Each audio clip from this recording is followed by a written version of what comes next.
Hey guys, welcome to Sajwan classes. मैं संजय सिंह और आज हम बात करने वाले हैं vector form of Coulomb's law के बारे में।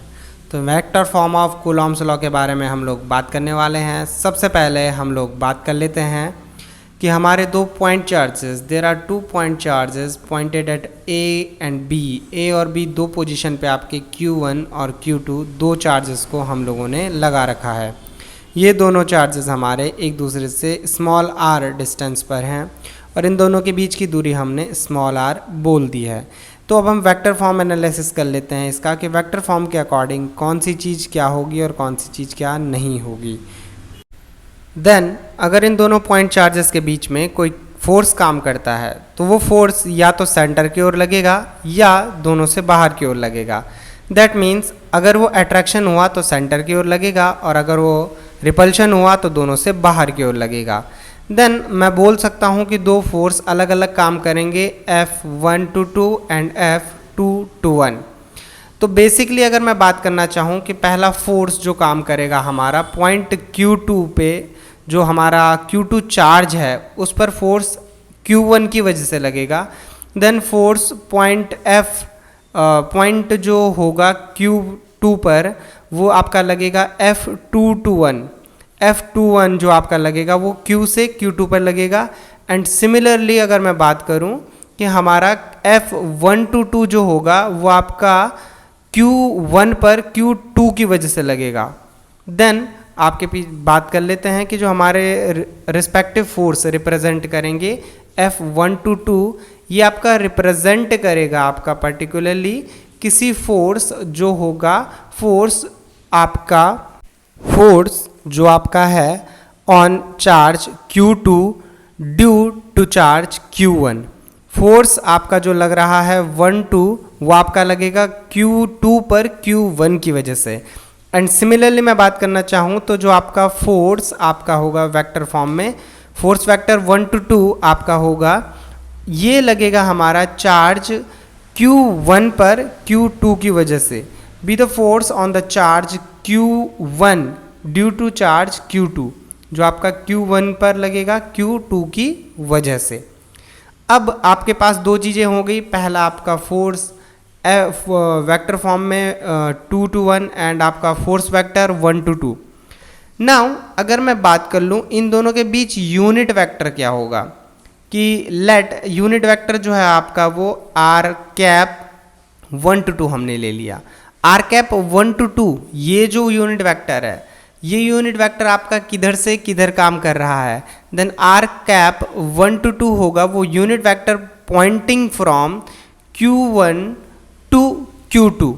जो आपका r∩1-2 यूनिट वेक्टर है ये आपका Poynting from Q1 to Q2।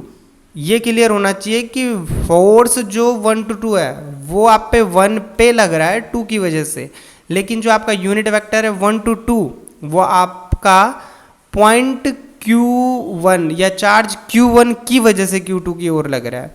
Then similarly unit vector r2-1 be the unit vector pointing from Q2 to Q1।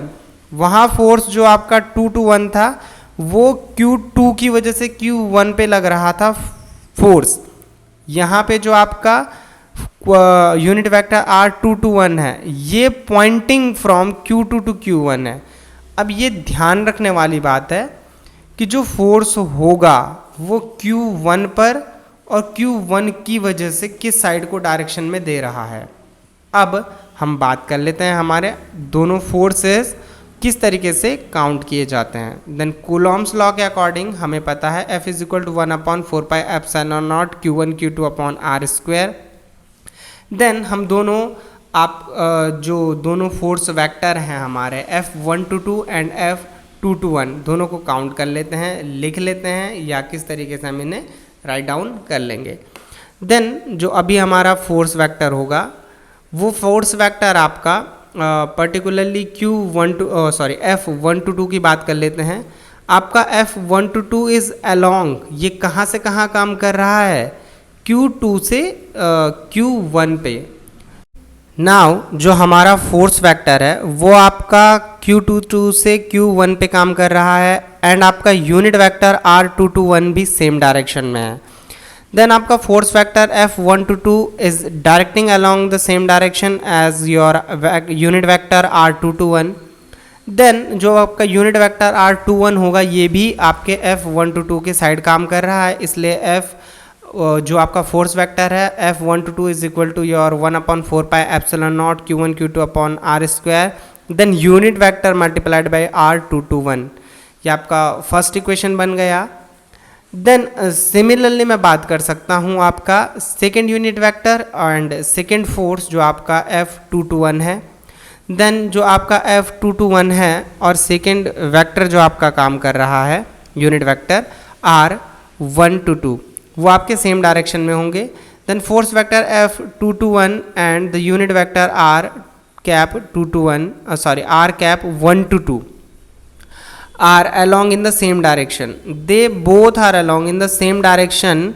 Then F122 and R221 जो आपका होगा वो सेम डायरेक्शन में है एंड F221 एंड R122 दोनों सेम डायरेक्शन में होंगे। Then R122 जो आपका काम करेगा वो F वेक्टर 21 के साथ काम करने वाला है। Then force vector F122 is equal to 1/4 pi epsilon not Q1 Q2 upon R square. लेकिन यूनिट वेक्टर जो हमारा आएगा वो R122 आने वाला है। ये हमारी सेकेंड पर्टिकुलरली आपकी इक्वेशन बन गई। तो हमारे पास दो इक्वेशनें आ चुकी हैं क्योंकि ये दोनों फोर्स आपके सेम या अपोजिट डायरेक्शन में काम करने वाले हैं। तो अमाउंट की बात हम बाद में करेंगे, पहले हम एक इंटरेस्टिंग फैक्ट ये देखेंगे कि जो आपके यूनिट वेक्टर्स हैं R122 and R221 they both are acting in opposite directions. दोनों वेक्टर जो होंगे वो आपके एक Q1 से Q2 की ओर काम कर रहा है, दूसरा Q2 से Q1 की ओर काम कर रहा है। Then they both have different directions and if they both have different directions and opposite directions then their value can must be represented by their opposite signatures, because वो दोनों एक दूसरे के अपोजिट डायरेक्शन में काम कर रहे हैं। नाउ अब हम R122 एंड R221 के बीच में रिलेशनशिप लिख लेते हैं। Then R122 and R221 are in opposite directions, then they can be easily written as your R122 or R221 are opposite of each other. Then R221 is equal to minus of R122 and this is our third equation. Then अगर मैं इन तीनों equations को combine कर लूँ या मैं बोलूँ कि मैं R221 की जगह क्या रख दूँ आपका minus of R122, then in दोनों वैल्यूज़ को जब मैं रख लूँगा तो मुझे फाइनली आंसर क्या मिलेगा। जो हमारा फाइनल आंसर होगा इन तीनों इक्वेशंस के कंबाइन करने के बाद मुझे मिलेगा, और तीनों इक्वेशंस को कंबाइन करने के बाद जो मुझे मिलने वाला है from equation first second and third मुझे मिलेगा कि जो आपका फोर्सेस हैं they forces are opposite in the magnitude of each other. Then F122 can be written as the minus of F221। जो आपके फोर्स वेक्टर हैं वो एक दूसरे के क्या हैं अपोजिट हैं, and this is our fourth equation. Mainly vector form आपका यही रिप्रेजेंट करता है कि जो दोनों का मैग्नीट्यूड है वो एक दूसरे के अपोजिट सिग्नेचर्स के साथ एक्सप्लेन किया जा सकता है। देन मैं फाइनली इस चीज़ को इस तरीके से लिख सकता हूँ कि जो इलेक्ट्रोस्टैटिक फोर्स होता है इट इज़ अट्रैक्शन और may be repulsion, then it act between two charge particles. जो दो चार्ज पार्टिकल्स के बीच में काम करने वाला है वो आपका क्या होगा central force. Hence, it is our vector form of Coulomb's law.